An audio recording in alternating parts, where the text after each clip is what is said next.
जय जगन्नाथ स्वागत करुच्ची Odia news gallery channel को जोटिकी आपण मैंने केवल सत्य आ बड़ लेटेस्ट अपडेट पाई पारे। आज सबुठारु बड़ लेटेस्ट अपडेट है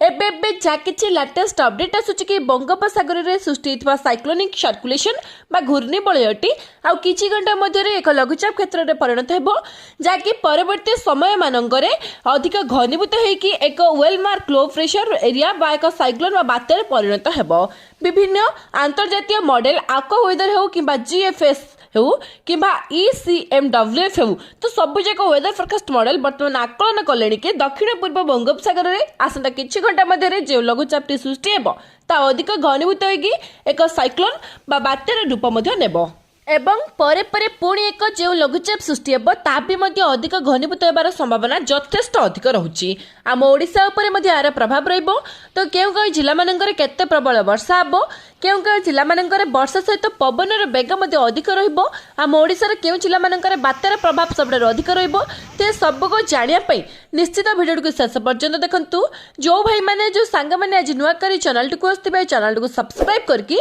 पाखरे आसीतबा बेल आइकन को प्रेस करी ऑल नोटिफिकेशन को ऑन करंतु। पर्टिकुलारली आपण मानक जिल्ला मानकरे आपण मानक एरिया मानकरे आगको संभावना थिबा वर्षा बन्या बात्या आ लघुचापर सबरो लेटेस्ट आ फास्ट अपडेट आपण मानक पाखरे पहुंची जिवो। सेमिति भल पाइबा आपण माने जारी रखिबे वीडियो को समस्त गोटे गोटे लाइक निश्चित करिवे। तो देरी न करी आरंभ करबा कोन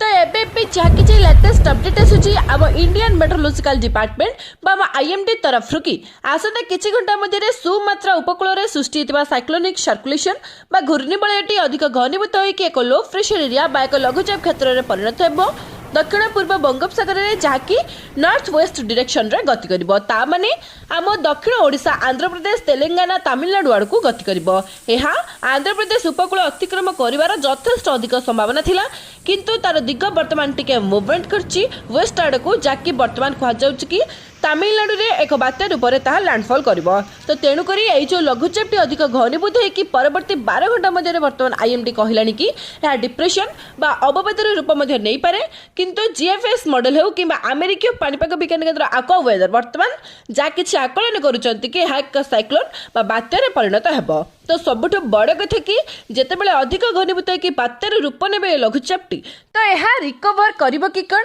आम ओडिशा मुहा हेबो कि कण वर्तमान किछि भी तार क्लियर विजुअल आसी नाही आसंता किछि घंटा मध्य तार क्लियर विजुअल आसी जिवो कि लघुचाप क्षेत्रटी सृष्टि होला परे कारण किछि वेदर फोरकास्ट मॉडल कहउचंती ताहा आंध्र आड़ को मुहाई पारे किछि किछि कहउचंती कि तमिलनाडु आड़ को मध्य मुहाई पारे स्पेशली समुद्र उपकूलवर्ती जिल्ला मानकरे आ दक्षिण आभ्यंतरीण जिल्ला मानकरे यार प्रभाव रहिबो बेसी। तो प्रथमे जानिक रखंतु अल्प प्रभाव केउंटी रहिबो देखो बालेश्वर भद्रक जाजपुर केन्द्रापड़ा जगतसिंहपुर कटक खोर्धा ए सब जिला मानकरे हल्का प्रभाव रहिबो लाइट रेन बा हल्का वर्षा हेबो पाग कोहला रहिबा सहित झिपिझिपि वर्षा हेबो किंतु साउथ कोस्टल डिस्ट्रिक्ट जेमिति आपनकर पुरी गजपति गंजाम रायगड़ा कंधमाल कोरापुट मालकानगिरी नवरंगपुर ते सब जिला मानकरे भल वर्षा हेबार संभावना अछि। परे परे आउ एक लघुचाप आसंता 14 तारिख रे थाईलैंड उपकूल रे सृष्टि हेबार संभावना अछि। बालेश्वर भद्रक पाखरु नै कि आपनकर south coastal district Nabarangpur Koraput पर्यंत ते सब जिला मानकरे प्रबल वर्षा कराइबो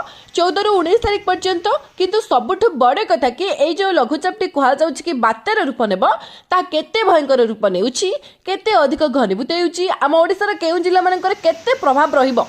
तो जहाँ भी किसी लेटेस्ट अपडेट आसो आउ किछि घंटा मध्य लघुचाप क्षेत्रटी सृष्टि होला परे सांगे सांगे मु अपलोड करदेबी आपण मानक पाखरे पहुंची जिवो सेति आम चैनल सहित निहाती जड़ित होइक रुहंतु। वीडियो भल लगिथिले समस्तक पाखकु शेयर करबा सहित समस्त सचेतन निश्चित करंतु। शेष पर्यंत वीडियोटी देखिथिबारु आपण समस्त पुणी थरे हृदय सहित बहुत बहुत धन्यवाद। जय जगन्नाथ वंदे मातरम।